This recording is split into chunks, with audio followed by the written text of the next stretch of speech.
Lagi dan lagi, Presiden Joko Widodo kembali mengutarakan kekecewaannya di depan para menteri. Kekecewaan itu disampaikan Jokowi saat membuka rapat terbatas terkait Komite Penanganan Pemulihan Ekonomi Nasional dan Penanganan COVID-19.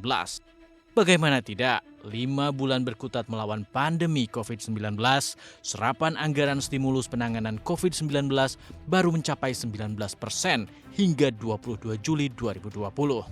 Nilai realisasi serapan itu setara dengan 135 triliun rupiah. Rinciannya, perlindungan sosial baru terserap 38%, stimulus UMKM, termasuk diantaranya penempatan dana di Himbara sebesar 30 triliun rupiah, baru terserap 25%. Lalu ada sektor kesehatan yang baru terrealisasi 7%, dukungan untuk sektoral dan Pemda 6,5%, dan insentif dunia usaha baru 13%. Hal inilah yang perlu digenjot oleh komite dengan melakukan langkah-langkah terobosan, sehingga serapan anggaran stimulus bisa dengan cepat terrealisasi. 5 bank pembangunan daerah mendapat penempatan dana dari pemerintah pusat sebesar 9,5 triliun rupiah, antara lain Bank DKI Jakarta, Bank Jawa Tengah, Bank Jabar dan Banten, Bank Jawa Timur, dan Bank Sulawesi Utara dan Gorontalo. Sementara 2 bank daerah lain yang masih dievaluasi, yakni BPD Bali dan BPD Yogyakarta.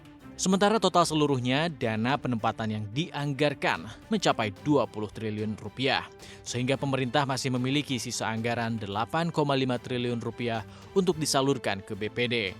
Anggaran ini disiapkan dalam rangka membantu pemulihan ekonomi, terutama di tingkat daerah. Sebelumnya, pemerintah telah menempatkan dana di Himpunan Bank Negara atau Himbara sebesar 30 triliun rupiah. 4 bank plat merah itu antara lain Bank Mandiri, Bank Rakyat Indonesia, Bank Tabungan Negara, dan Bank Negara Indonesia.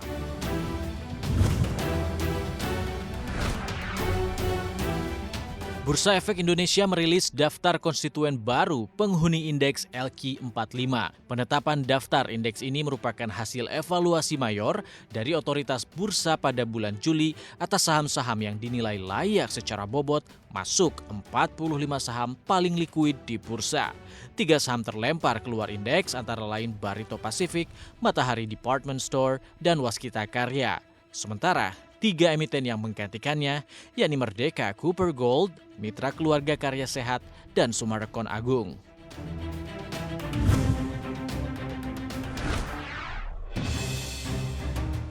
Lagi dan lagi, harga emas dunia kembali melesat. Aset safe haven ini bahkan mencetak rekor tertingginya sepanjang sejarah. Indeks dolar Amerika yang terus merosot, serta rencana stimulus fiskal lanjutan di Amerika menjadi pendorong kenaikan logam mulia.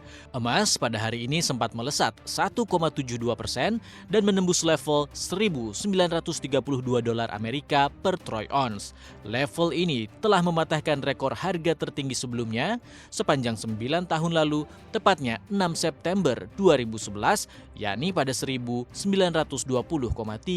Amerika per troy ounce. Inilah rekor harga all-time high harga emas. Bank of America memprediksi harga emas dalam 18 bulan ke depan bisa mencapai $3.000 Amerika per troy ounce. Sementara itu, Wing Capital memprediksi harga emas dalam 3 tahun ke depan bisa mencapai $3.000 Amerika per troy ounce.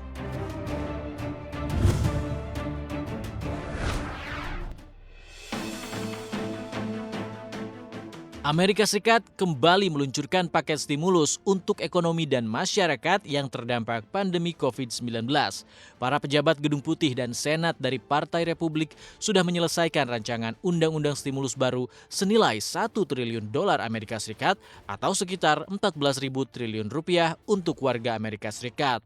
Stimulus baru tersebut mencakup bantuan cek untuk setiap warga Amerika Serikat sebesar $1.200 Amerika. Sedangkan untuk keluarga akan menerima $2.400 AS ditambah $500 per anak. Tidak hanya itu, paket stimulus dari Republikan juga mencakup perpanjangan program bantuan pembayaran sewa rumah dan insentif pajak senilai $16 miliar Amerika Serikat agar perusahaan bisa kembali mempekerjakan karyawan.